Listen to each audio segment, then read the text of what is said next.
Okay, so this is the siddur that we're using, the art school, one of the art school siddurim, and we're on page, I can't see anything as usual, 19, which is what's called Birchas HaShachar, the morning blessings, and in particular, we're looking at blessings 2, 3, and 4, which, for a man, say, you've not made me a non-Jew, you've not made me a slave, you've not made me a woman. And a woman says the first two, and for the third says, was made me according to his will. So, yesterday I explained, and I'll repeat it because it sometimes becomes a contentious issue. People think that when you say praise to HaKadosh Baruch Hu, that you're not a non-Jew and you're not a slave, you're not a woman, it must mean that being those things is terrible. And you're giving praise to HaKadosh Baruch Hu that you're not them.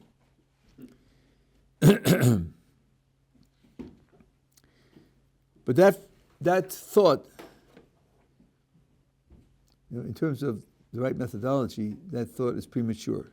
It's also wrong, dead wrong, but it's also premature because there are fundamental questions about the text which need to be answered before interpretive thoughts like that are relevant.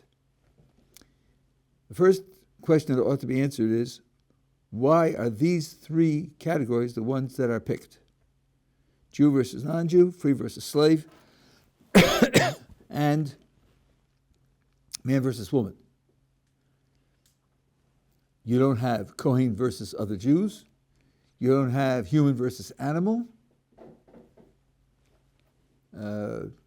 What makes these three categories somehow the categories that want to be expressed?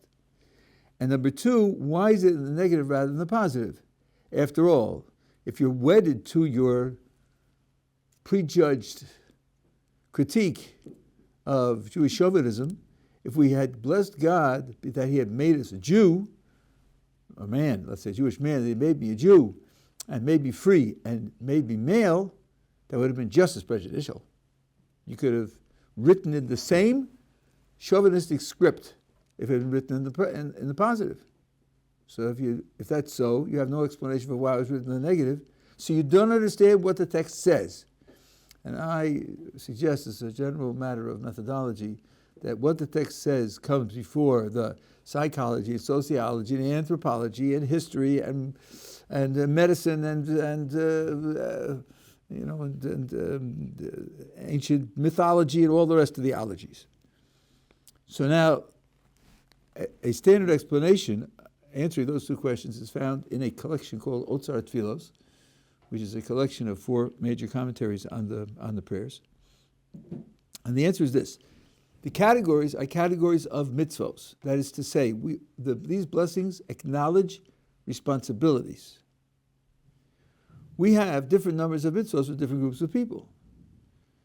Non-Jews, although people talk famously about the 7 mitzvos that apply to the descendants of Noach, but when you're counting up the 613, of the 613, about 65 apply to non-Jews. Now, I'm getting up in the morning, I'm waking up, I'm taking my place in the world, and one of the things that I'm supposed to do is acknowledge my responsibilities. So, my responsibilities are the list of mitzvahs that apply to me. So now, and who knows who I am? So the first thing I say is, well, the 65 that apply to non-Jews, that's not my list.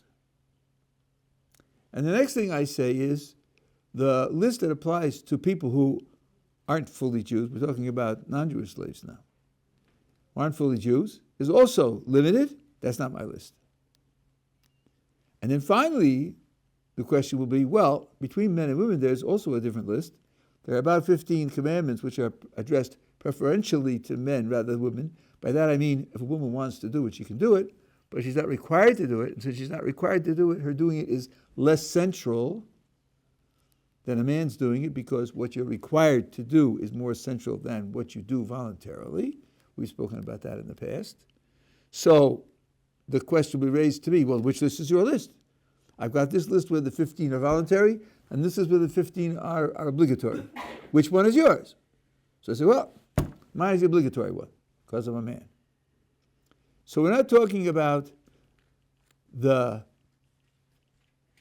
essential nature of the person, we're talking about the responsibility that the person is facing. Perhaps for certain people's psychology, blessing God for responsibilities isn't on the map. Don't you want to live a free life with no responsibilities? Well, if you're looking forward to being as much an animal as possible, you want to be as similar to a squirrel as possible, that's your life. But we are blessing God for the fact that He gave us these responsibilities. Now, why is it the negative rather than the positive? Well, imagine, this is what the commentary says. Imagine a person says, "Blessed are you, Hashem, the God, King of the universe, who made me a Jew." That is to say, you confronted me with the Jewish list of responsibilities. Really? And you identify with that, and you say that with confidence, that that's who you are, those are your responsibilities. Could we take a little look at your life and see how many of those responsibilities you're fulfilling? Hey? Okay, no individual gets 613, but as many of the hundreds that apply to you, aren't you missing out on number 13 and number 47 and number 92 and number 106? You're sort of not quite filling them up, are you? You're not really fulfilling them in the way they ought to be fulfilled, aren't you? You know, your record is spotty, isn't it? So you say, yeah, I guess it is. So why are you trumpeting the fact that you have this list of responsibilities if you're not fulfilling it? And the answer is, that does sound insensitive. It does sound unwise. It does sound inappropriate. So we don't do it that way. What we say is, you didn't make me a non-Jew. So the list of 65 is not my list. I didn't say what my list is. I just said it's not that. And you didn't make me a slave. The slave list isn't my list. And for a man, the women's list isn't my list. But I didn't say what my list is. So then no one can challenge me and say, oh, you're so happy and satisfied that you identify with the responsibilities God gave you. Look at the fact that you're not fulfilling them. No, I didn't say that. Of course, I told you enough to deduce what my list is, but I didn't state it. That's the standard explanation. I think with that explanation, it's very hard to read into this something that's, let me put this carefully, that's grossly and crudely chauvinistic. It does acknowledge certain differences between us and other people, but the kind of gross, crude chauvinism that the critic portrays it as is simply not correct. Yes? Would it even be possible for someone to claim that they are fulfilling all of the mitzvahs perfectly that are implied here? Or would, like, for example, Abraham Avinu, would he be able to say, thank you for making me a man and making me... It's a very interesting question. I think that question has probably more subtleties in it than I understand, and I'll give you a response, but you should ask the question of other people as well, because I feel a little certain inadequacy in grasping the totality of it. You asked, could someone like Abraham say confidently, give a blessing that God made him a Jew, because he is fulfilling, and I'm using your words now, fulfilling that list of responsibilities perfectly. So maybe I should be a little more careful in what I'm describing here. There's a sense of having done each one. If someone asked me, did you put on tefillin in the morning? The answer is, yes, I did. Did you study Torah today? Yes, I did. So imagine a person go through and ask, for each one of the responsibilities, did you do that today? And the answer is yes. But now you could ask, did you do that one today as well as you could possibly have done it? Perhaps your quality of performance could have been better. So it's not just a question of checking off yes or no. It'll be a question of the way in which it was done. And it's very possible that even for someone like Avraham Avinu to say, I did it, checked off, I didn't violate the responsibility, but I could have done it better, and therefore I'm looking forward to more improvement. Could a person say that he's done everything that he could possibly do? First of all, I don't know if a person could say it. It might be true, but he might not know it. He might not have enough grounds to know that he's used up all his capacity. That's a hard thing to know about oneself. So I think the question that you're asking is, in essence, is quite a deep question. So, and I haven't got a complete answer for it. But this is, I'm a philosopher, and we're doing philosophy, so every question like that is fair. But in practical terms, none of us, I think, is in that ballpark. We could say, well, I could really say that I'm doing everything. So why can't I make? For us, it's not relevant. Okay, so that's the explanation of that. Now we ended up yesterday with asking about a woman's third blessing. Her blessing is, blessed Hashem, God, King of the universe, she made me according to His will.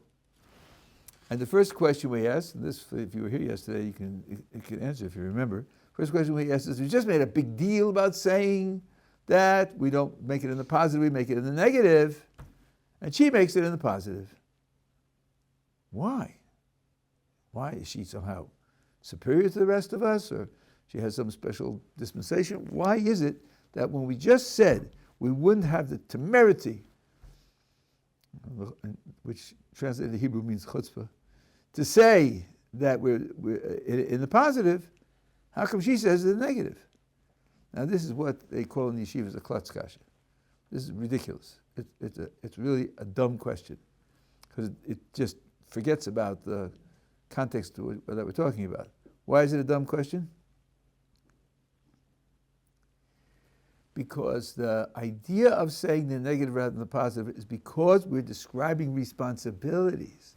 We're describing the list of mitzvos that apply. And I don't want to say positively that this is my list of mitzvos, because I'll be asked, you're not fulfilling it. The first two blessings that men and women make both identify lists of responsibilities. The third blessing that a man makes identifies his list of responsibilities. But for a woman, the first two that she makes already completely specifies the list of responsibilities that she has. So that being the case, the third bracha isn't about responsibilities. It doesn't say it's about responsibilities. It says something about how HaKadosh Baruch Hu created her. We didn't say all blessings should be in the negative. In particular, these morning blessings have a lot of blessings about how God set up the world. One of the ways in which He set up the world is He created women as He created them. So, that certainly could be in the positive.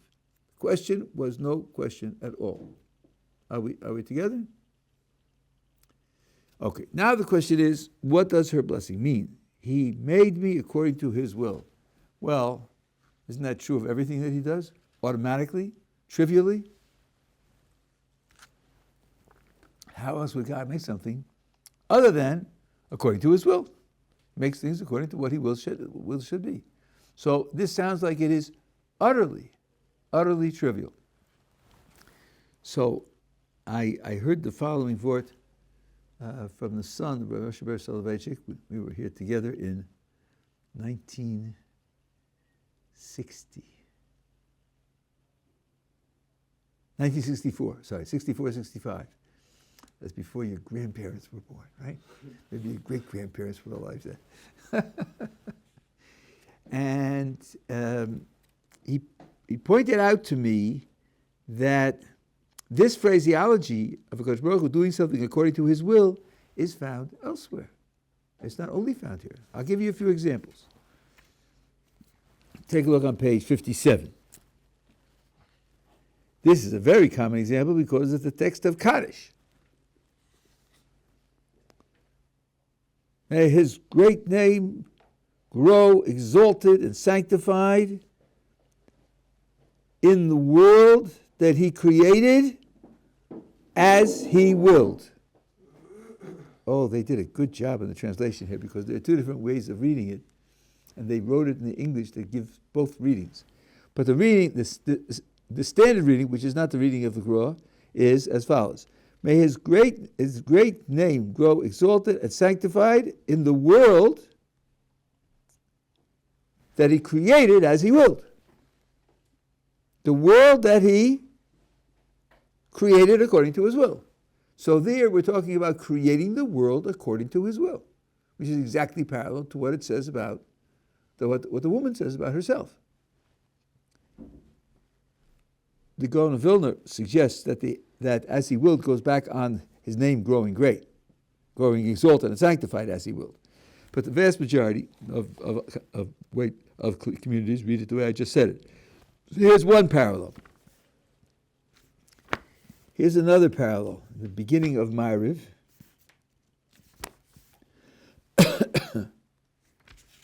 On page 257.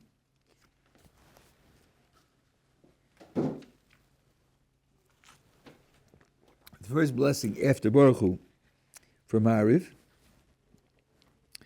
Blessed are you, Hashem, our God, King of the universe, who brings on evenings with his word, opens gates with wisdom, alters time periods with understanding, changes the seasons, orders the stars and their heavenly constellations as he wills.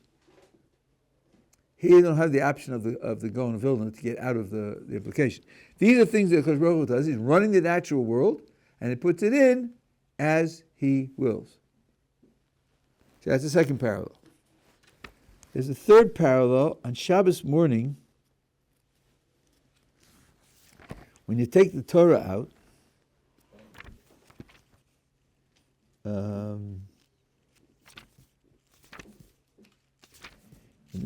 here we go. In this siddur,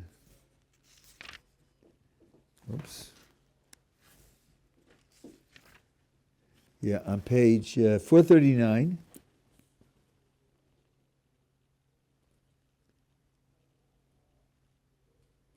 So here you would have the same ambiguity with the Gaon of Vilna.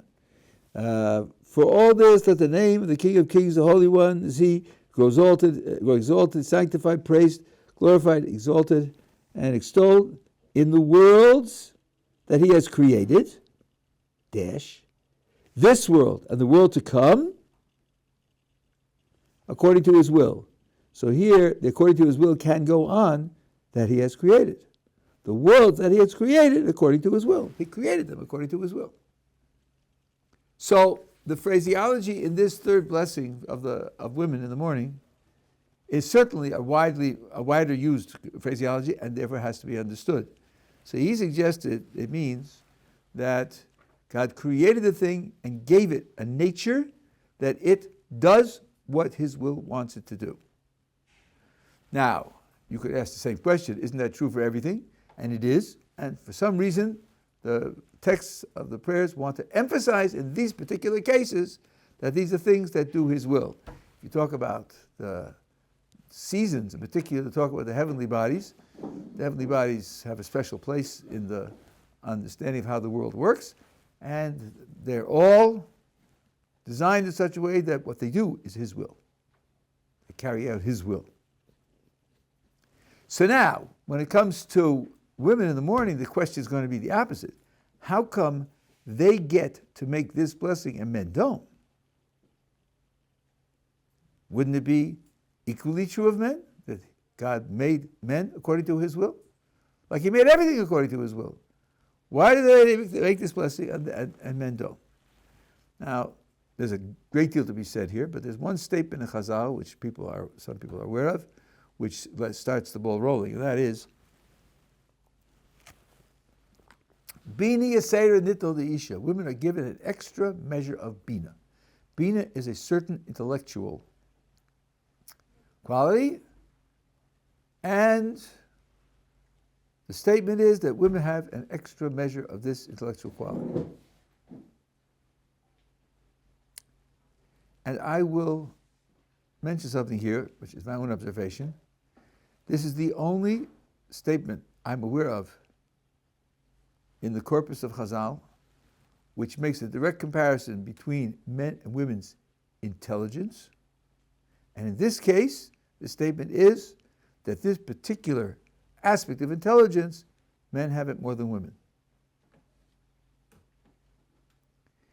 And those of you who may have heard of Das Nashim Kalos, Das there is not intellectual.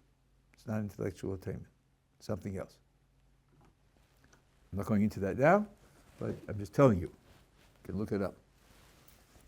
So somehow they have this extra level of intellectual attainment. Now, Bina isn't the only intellectual feature. There's Chochmah also. There's Haskel or Seichel also. So it doesn't mean that all together in all aspects, in all applications, women have superior understanding. But in this particular dimension, their understanding is superior. Rabbi Meiselman wrote a whole book on the status of women in Jewish law. He points out that when you take a look at the Tanakh, and you look at cases where people are facing crisis situations. Now, a crisis situation is typically a situation which has a very high stake outcome, where you could either gain or lose in a major way.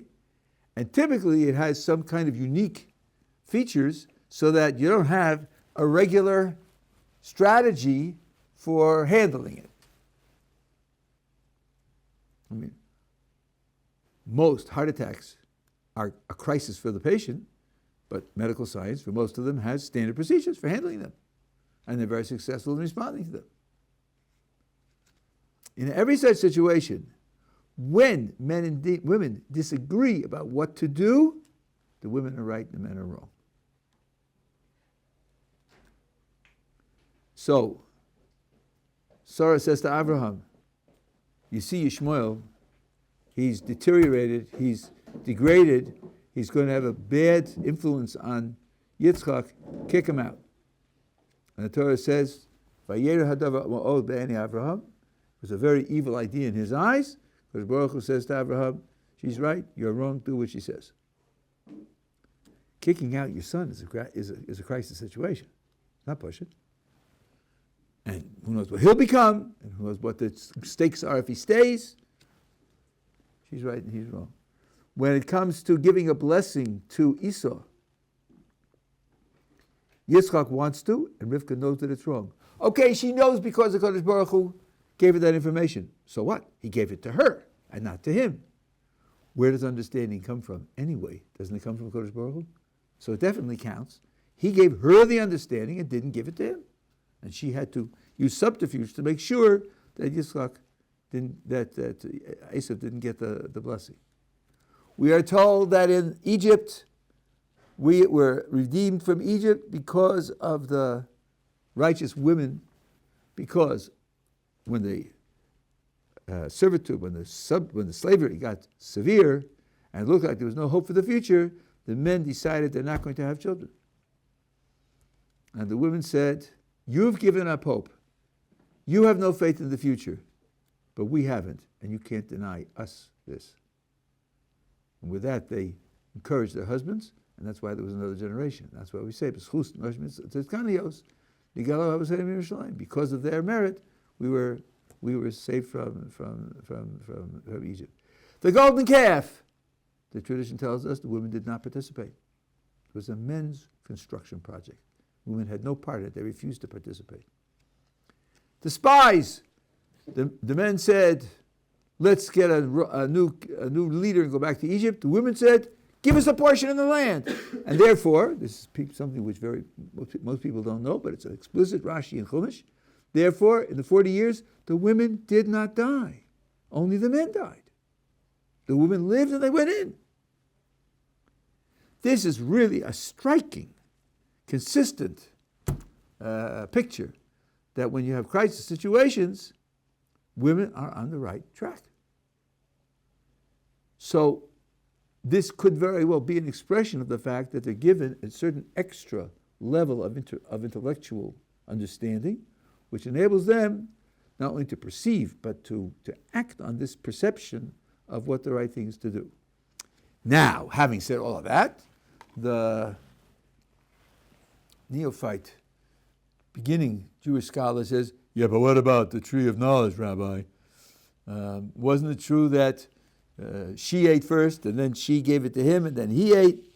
So you certainly aren't going to tell me that women are superior there. So first of all, my dear critic, you haven't been paying attention to what I said. I said, whenever there's a crisis situation and men and women disagree about what to do, then the women are right and the men are wrong. But here was a crisis situation and they agreed on what to do. And in fact, they both ate. So it can't be an objection to the rule that I'm stating, number one. And number two, I think it'd be important for people to know that the Torah's description of how the tree appeared to the woman, to Chava, Tova etz lamacho, v'chlisav u'leinayim, v'nechba etz lahaskil, that it looked good to eat, and it was desirous to the eyes, and it was very pleasant to gain understanding. Those very words are attributed to Adam. In addition to her, those very words that describe that perception in two very important works. One is the Guide of the Perplexed by Maimonides, and the other is the Adir Marom by Ramchal, who's a great Kabbalist. So he shared her vision, he shared her desire, he shared her decision, and it was a question of equal guilt. And that's why they were both cursed. It wasn't just that she was cursed. They were both cursed. So this rule, I think, is a rule that holds true, Rabbi Weizmann's rule. And now we understand why this blessing is given to women and not to men.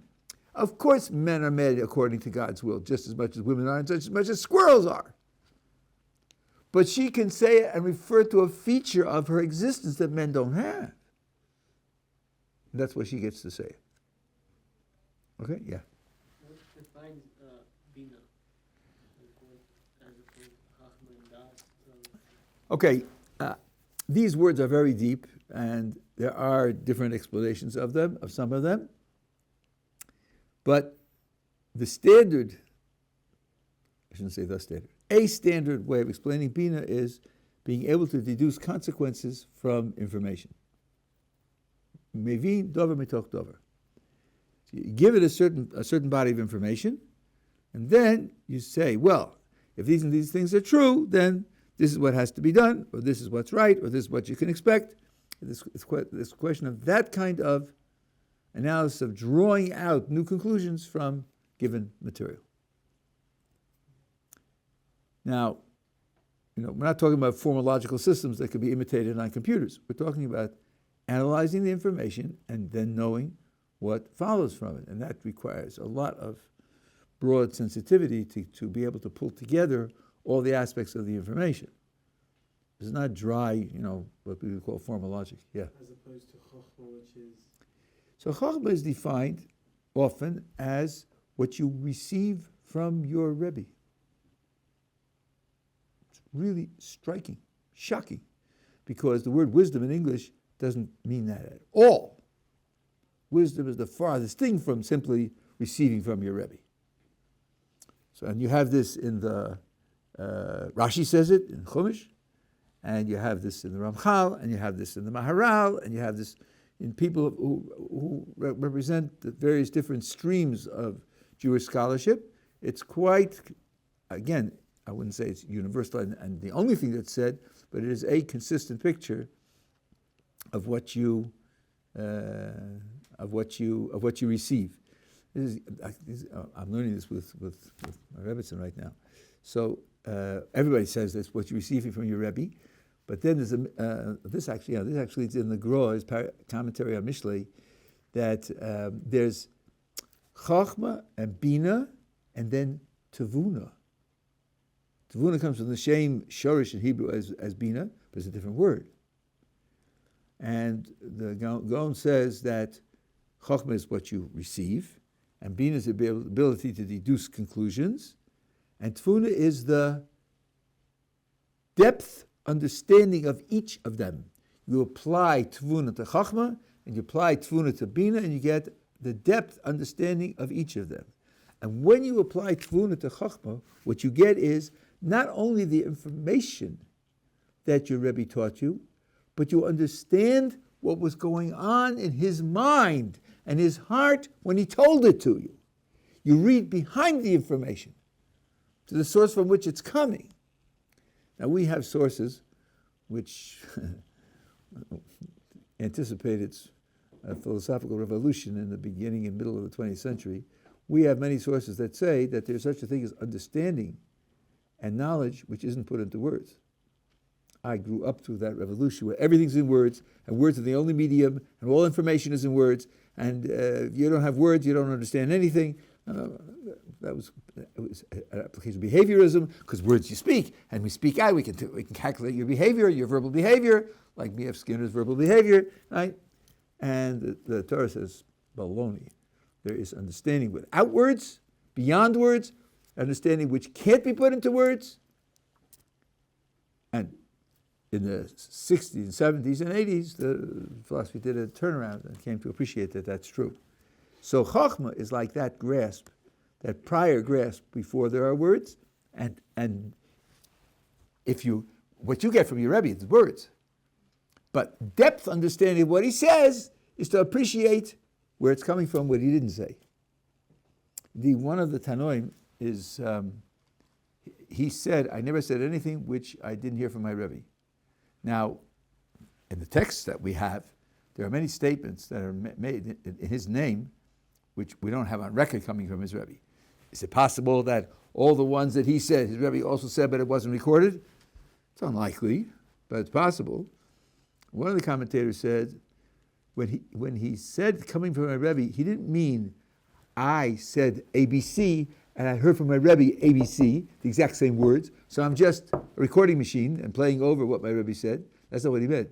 He meant I understood what my Rebbe told me to such an extent that when I say something, I know that's what he would have said if he had been asked.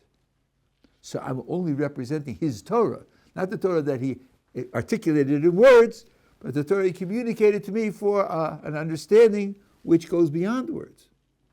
It's prior to words, more fundamental than words. So that's a picture of what Chochmah is.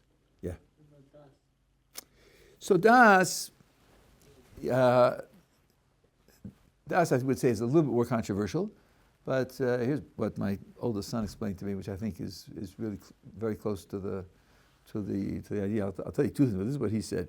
We say that a minor, a boy before the age of 13 or a girl before the age of 12 isn't fully responsible for what they do, and they're not punishable by a human court because they don't have das. So if a person thinks that das is an intellectual quality, listen, I've met a lot of clever 11-year-olds. Don't tell me that an 11-year-old can't have intellectual understanding. But that's not what it is, especially if you base it on the Kabbalistic tradition. Das is the ability of what you know to control what you do. That 11-year-old who can recite scientific theories and can calculate in math and knows Beethoven by heart will give in to passions, will give in to temptations, will fail to control himself and be consistent in his behavior, because although he has intellectual grasp of many things, he hasn't integrated his intellectual grasp with the control of his behavior. And that's why it's not because they don't understand, because you can't expect them to live up to what they understand. That's why they're not held responsible. Now, das in its, I have to be careful because I use words in a certain way that maybe not everybody else does. Das, in its contribution to a person's appropriate orientation to the world, is what you achieve through experience. It's often used that way. It's used for marital relations producing pregnancy. It says, Adam da yada es chavi ishto, right? So that's certainly not math or science or psychology or entomology. That's action. So if there is additional realistic orientation to the world, I would use the word intellect for that, but some people don't. That's why I'm just trying to steer clear of it. If it's a question of a realistic orientation to the world, which you achieve through experience, that would be what Das would be for. But that's certainly not on a level with Chachma Bina. It's not mentally intellectual in the same way, even though I think of them as part of a single big picture. Okay, is that helpful? Okay, that's Das. And then there's Haskel, which is, we spoke about this at the beginning of the series on Chumash. Haskel means the ability to put what you know and understand into practical action. And that's another thing altogether. A person can understand everything and be awful at putting it into action. That's one of the reasons why you have division of labor. A person analyzes the situation and says, we need to move these people there. So you do it. Because if I tell them to go, they're not going to go. You have to figure out a good incentive. You have to figure out presenting it to them, to figure out what psychological attitude you should project when you give them the offer. You do that. That's not what I just know they have to go there. That's what they need to be. So that's Haskel. So, and that's also a word which is used in a very broad sense as intellectual, but there's another element of the intellectual. Well, I will say one more thing about this, because having introduced it, what about intuition? Don't trust your intuition. Look it up, analyze it, and so forth and so on. Really. Why? Because intuition isn't realistic. Intuition isn't factual. Intuition is just subjective. That's just how you feel about something. That's no key to reality. You have to look at it and research it. Okay, let's see now. I give the glass of wine to the wine taster, and he says, 1964, north side of the vineyard, Beaujolais. How does he know that? Did he do molecular analysis? No, he knows how it tastes. So he knows that's where it's from. What do you mean he knows how it tastes?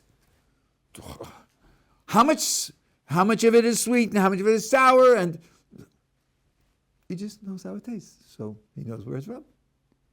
Okay, that's just an intuition, but I can test it. I can see if he got it right. Let's say he gets it right 9 times out of 10. Then I think we should trust his taste, shouldn't we? Even though he has no proof, no explanation, no description, no analysis, he just gets it right. Psychology. A lot of psychology is reading someone's mood, reading someone's feelings, and then matching where he needs to go with his psychological situation in a reasonable fashion. The vast majority of psychologists can't tell you, I have this and this data, and you can measure it with this and this instrument, and then we have statistics on that and that. I look at the person, I see where he is, I understand where he is, I know what he needs, and I tell him to do this, and that's my intuition. So why are you trusting your intuition? Because 8 out of 10 people I deal with end up in a better situation. It just works. My intuition works. So now, there are 2 things to be said here. Number 1, if you've tested it over time and it gets you the right results, then you have that empirical record to rely on as a reason why you should do what the intuition tells you. That's true. And that's something you could keep statistics on. But the information is coming from intuition. That's where it's coming from. You're just testing that this way of getting information actually works. But at the end of the day, he looks at the world and he says, yeah, that's what it is. And he's right. So he's getting information by looking at the world, and he can't tell you where it's coming from. He can't describe it to you. He can't teach anybody to do it. Very often in these fields, you don't teach people how to do it. You put them through the experiences, and either they catch on or they don't. When I was in graduate school, someone asked one of the big professors there, how do you come up with these ideas and these insights and so forth and so on? He said, listen, you're in school. You have an opportunity to hear me teach and read my books and discuss it with me, and either you catch on or you don't. And if you don't, go drive a bus. Don't try to get a PhD in philosophy. It's a matter of catching on. You have this ability to develop that kind of insight, and then that insight gets you into the club of people who can make contributions by using their insight. So I call insight also an intellectual ability because it puts you in touch with reality. There are many such abilities. And I said, this is a little bit idiosyncratic, because as I said, people will contrast intuition with intellect. But I think that's short-sighted. I think it's superficial.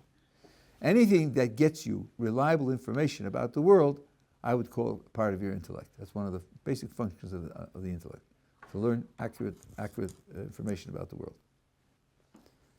Okay, so I put myself on the map here. You had a question still? Yeah, that one was the highest level of. I wouldn't talk about higher or lower levels here. I don't think that's appropriate. They're all necessary. They all contribute. And by the way, I would say, since you raised it, we're sort of going off on a tangent today. Take the three patriarchs, Abraham, Isaac, and Jacob. There are sources that say that Jacob was Bechir Sheba Avos, the greatest of the patriarchs. Well, in a certain sense, Jacob achieved the highest level of all three patriarchs. Does that mean that in the world to come, he'll get more reward than Abraham and Isaac? Certainly not. He was the third generation. We expect him to have more. Abraham and Isaac paved the way. He started where they left off. He's certainly not going to get more merit than they, or more reward than they. He simply finished the job. It's sort of like saying, well, more credit belongs to the infantry because after the Air Force gets finished pounding them, the infantry conquers the land. Without the Air Force pounding them, the infantry wouldn't be able to conquer the land. So the fact that it comes at the end of the process doesn't mean it's more important than the other pieces, because it's leaning on the other pieces. Yeah. Would you call like reflexes a certain level of like, is that like a certain level of intellect?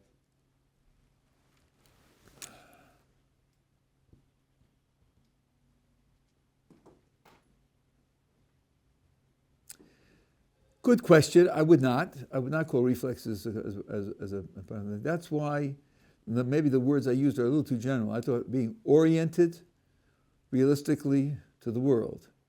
I think, nice question. We do, in an extended sense, talk about understanding. Do you understand what he's feeling? Do you know what he's feeling? We talk that way. Even though sometimes we're going to deny it or qualify it, but we do talk that way. So it's some of the intellectual vocabulary is in place. Only in poetry could you say that my body knows to clutch when I'm falling. You know, babies are born with that reflex. If you drop them, you throw them in the air, they clutch their arms and legs to the body. That's not any understanding or knowing at all. It's just something, or yelling ow, or yelling like babies yell, which they do quite reflexively. There's no knowledge there at all. There's no understanding there at all. There's no mental component to it. Indeed, some of us have instincts we don't even know about.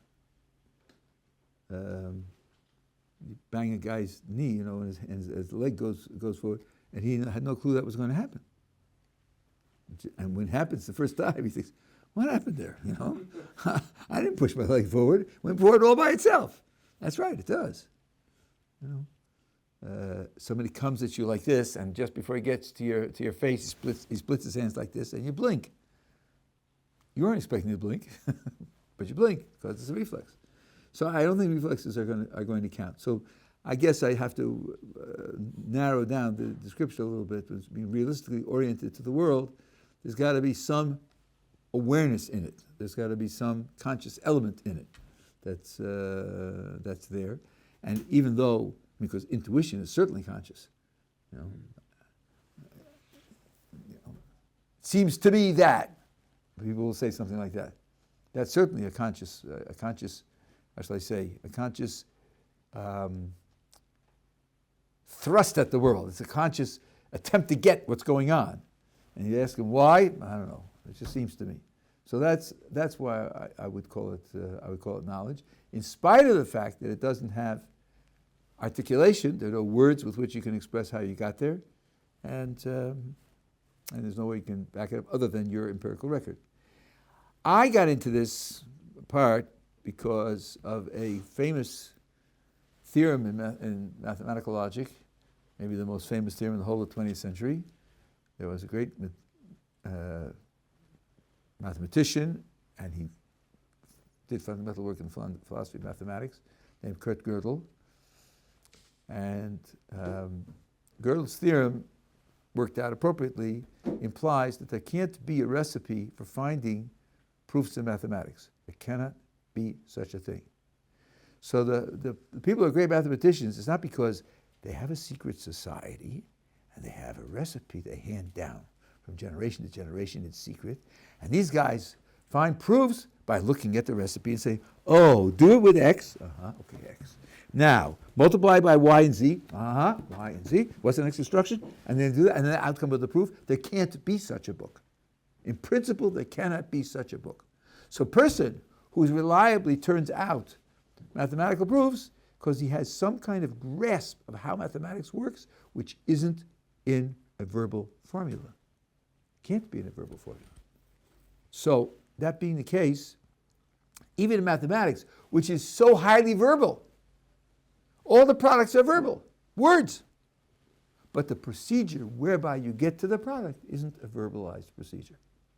So that's one of the places where, yeah. Did you mention empathy as a source of, did you say something about empathy, feeling other people's pain? I implied it, yes, because this is where, I'm conscious because I'm very bad at it. You look at somebody's face, what is he feeling? I don't know, he doesn't look happy. What's bothering him? She just doesn't look happy, that's all. And psychologists will say he's suffering from anxiety and a little depression. Really? Where'd you get that from? Was the shape of his eyebrows, maybe, or the curl of his lip? And psychologist says, I look and I know. That's the way it looks to me. Basically, anxiety and a little depression. Now, why does he trust his perception of the picture? Because he's tried it out in practice and it's turned out to be correct. He sees people and he has his intuition, I think it's X, Y, Z, and then he interacts with the person, finds out that 8 out of 10 times X, Y, Z. He says, well, I have discovered that I'm good at this.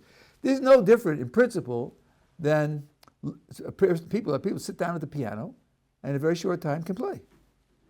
No one has to teach them. They just look at it, and they look at the guy's fingers, and I see, you do it like this, and they play. They know how to play. They just know how to play because they looked at it and they know how to play. So I think that's the kind of thing that I'm talking about. The category of empathy would fall in the category of intellect. Well, the empathy is one of the abilities of a person to discover facts about the world. So that makes it, in my sense, intellectual. It's part of the ability with which you come to understand the world. Okay.